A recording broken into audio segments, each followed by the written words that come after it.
Hey, how's it going, everybody? It's RC Maxfield here for the Back to 12 podcast channel, and on today's video, we will be updating our Big 12 power rankings as we are about just midway through the year on this one, and I'll be honest, my power rankings, if you go back and watch the video for the preseason, are not even remotely close to what I have right now. A ton of changes in a wide open Big 12. But before we get into that, be sure to hit that subscribe button to stay in the know on not only just Texas Tech athletics, but everything going on in the Big 12, whether there's media rights updates or whatnot. Be sure to hit that subscribe button so you stay in the know all year long right here on the Back to 12 podcast channel. All right, let's jump right into this. We're going to start at number 10 and then go to number 1. No surprise at number 10, about midway through the year, it's got to be West Virginia.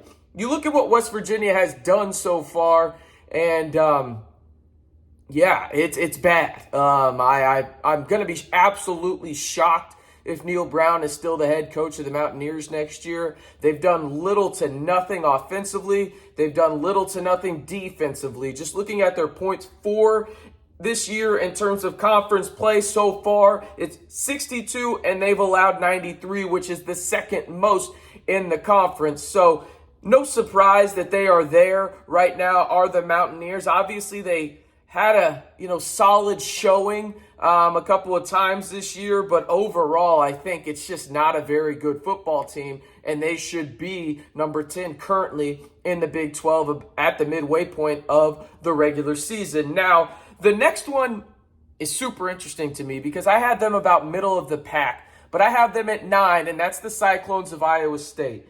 And really, again, you're 0-2 in conference. You've only scored 35 points. Now you've only allowed 45. And throughout the year, your offense is just bad. It's just a bad offense, right? They've scored 130 total points. I guess in the state of Iowa, 130 points is probably actually pretty good compared to the University of Iowa. I digress. But anyway, they have only scored 130 points on the year. Now they've only given up 72. But they just look out of funk. They look like they miss Breece Hall, and what team wouldn't? They look like they miss a couple of other guys offensively. Now defensively, they're pretty solid, but I just don't know if there's enough firepower on that Iowa State Cyclones offense to really get to where they want to go. Do they have enough to get them to where they want to go long term? I don't know. So I have them at 9 right now in the mid-season rankings. And now, I will say this. I know people will come at my head for the 8 and 7 spots, but I don't care. This is how I viewed it so far throughout really the midway point of this season. And now I'll preface this, only 2 conference games, but these 2 conference games have been absolutely telling for the number 8 team, and that is the Oklahoma Sooners. Yes, I have the Oklahoma Sooners who have gotten just boat raced. Really, in 2 games. You think about it, they had a touchdown late where Adrian Martinez, they kind of kept it close against K-State at home, and then they just got walloped in Fort Worth against Max Duggan and the TCU Horned Frogs. So you look at what they've done so far in conference play. They scored 58 points, but they've allowed damn near 196, the most so far in conference play. And then you think about what they did this offseason in terms of the head coaching spot after losing Lincoln Riley. They went after Brett Venables, who is a defensive mastermind. And when your defense looks this bad early on, that is not a good sign. Okay, I get it. It takes a couple of, maybe a little bit of time in terms of the adjustment, in terms of finding what you need defensively with the players that returned, because you lost a lot to, USC, and you lost a lot to the portal in general, right? But the talent is there. There's no excuse. I've got OU at number 8. At 7, the Texas Longhorns.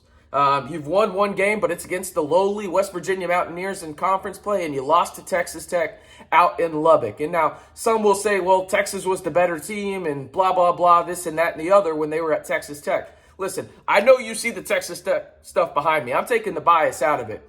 Texas Tech was the better team when it came down to the critical situations against the Longhorns. And those, as we know in college football, critical situations, when you are the better team in those situations, 9 times out of 10, you win those football games. And that's just the facts. Texas Tech was better in the turnover margin. That's going to win you a lot of football games, especially when your Heisman candidate, and Bijan Robinson fumbles on the first play of overtime to set up Texas Tech for success. I thought Texas Tech was better in the special teams aspect of things against the Longhorns, but let's talk about the Longhorns in the sense of looking at what they have, right? I don't think that they're bad. I just think that it's a wide open race in the Big 12. I truly believe from really right now, 4 to 8, you could kind of put in any combination and I'd be, okay, I see your point. Do I agree with it necessarily? Maybe not, but I could see it, right? Right now, I have Texas at 7 because they lost to the number 6 team I have right now, midway point of the season, and that is the Texas Tech Red Raiders. Now, Texas Tech struggled in Manhattan against K-State, who is much higher, and even I had them as a dark horse coming in to this season. I didn't have them being this high, but Texas Tech beat Texas at home in overtime. They've got 2 top 25 wins so far this season. They've played 4 straight games against ranked opponents. They will face the number 7 Oklahoma State Cowboys this weekend at the time of this recording in Stillwater. Listen, this team is solid. I don't think that they're great at any particular aspect of the game, but they're solid across the board. If you ask me where they're the best at in terms of what position group is best for them, it's probably the defensive side of the football that has kept Texas Tech in a lot of football games this year, whether that's U of H, NC State, as well as that Kansas State game just a week ago at the time of this recording. So I have the Red Raiders at 6. Now at number 5 is the Kansas Jayhawks, who are at the time of this recording 5-0 and the number 19 team in the country. What Lance Leopold has done in Lawrence in the short time that he's been there has been nothing short of astonishing, a miracle, whatever word you want to use. It is insane. And now, hopefully he stays at Kansas. These jobs are opening up, whether that's Nebraska or Wisconsin, that his name is going to be heavily linked to. But if we're talking about this team currently right now, Kansas deserves to be in the upper echelon of the Big 12 in terms of the upper half, I guess I should say. Jalen Daniels is legit. Now, they've obviously got a big test this weekend where College Game Day will be there when they face off against the TCU Horned Frogs, 2 of the unbeaten teams in the conference right there. There's only 3, and we'll talk about the other one very high up on this list, I'll say that. But the Kansas Jayhawks have been the biggest surprise in college football so far. They have to be in the upper half of the Big 12 right now. Speaking of another surprise in the Big 12, I thought TCU would kind of hover in that 6 to 7 range when it came down to it in the Big 12.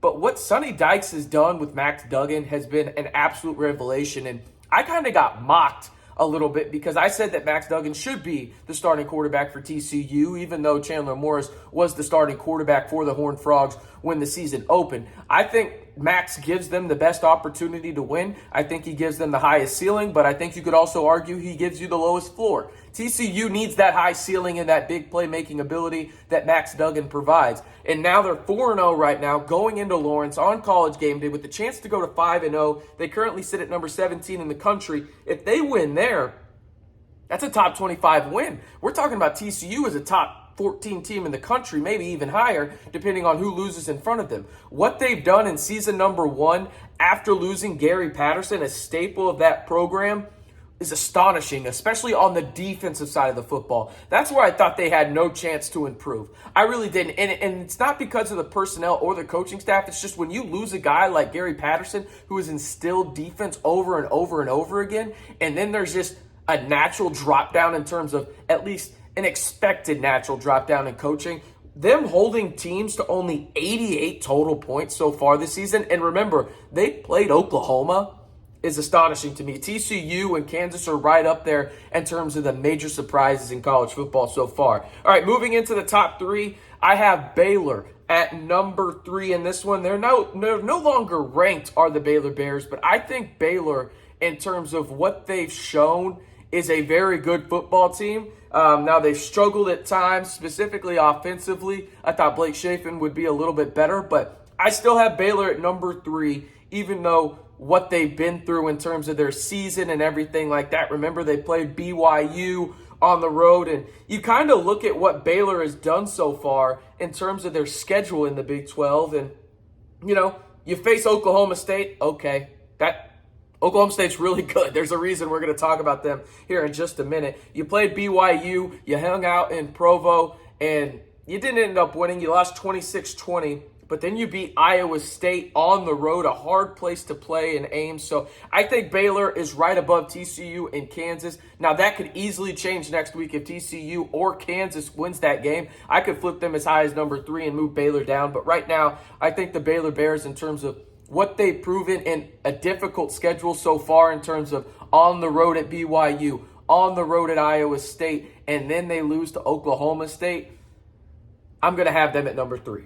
Now, at number 2, I have the Kansas State Wildcats, Deuce Vaughn and Adrian Martinez. This offense is electric. What they did against Texas Tech in Week 5 was phenomenal. I mean, they ran for 170 yards each. You look at what they had on that team in terms of, they had over 350 yards rushing, and the only two that, there was 2 guys on the team that had a bulk of it. It was Adrian Martinez and Deuce Vaughn. The others on the team combined for 1 rushing yard. I mean, what they've done there in Manhattan has been amazing. They have done phenomenal job defensively, and they do enough offensively where they muck up the game and make it difficult for you to scheme against with a guy like Adrian Martinez, who has really been a revelation so far through 5 weeks of the season. Now, at number 1, I don't think you can go anywhere else other than Mike Gundy's crew and the Oklahoma State Cowboys. I think right now, if you were betting on who was going to win the Big 12, I think you'd be crazy not to bet on the Oklahoma State Cowboys. Think about it. They beat Baylor on the road. They've got another solid, schedule coming up for them that lines up really, really well, right? You think about it. They've already had their bye week. So they played Central Michigan, didn't look great there. They beat Arizona State. Okay, I get it. Some people will say, well, they've only played one team. Well, the next couple weeks, obviously it's the Big 12. It's difficult. They play Texas Tech.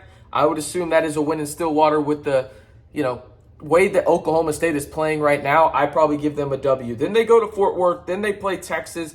And then they play the Kansas schools back-to-back. I think we're looking at a scenario where Oklahoma State could potentially go 10-2, and that wins the conference, because I do think at the end of it, when it comes down to it, there will be no perfect teams in conference, and I think the team that does win the Big 12 will have at least 2 losses. But again, we'll run through it from 10-1 really fast. I've got West Virginia at 10, Iowa State at 9, Oklahoma at 8, Texas is at 7, Texas Tech at 6, Kansas at 5, TCU at 4, Baylor at 3, Kansas State at 2, and the Cowboys of Oklahoma State rounded out at number 1 for my midseason power rankings in the Big 12 Conference. If you agree or even disagree, let me know in the comments. And one more time, be sure to hit that big red button to stay in the know on Texas Tech athletics and Big 12 athletics all year long right here on the Back to 12 podcast channel.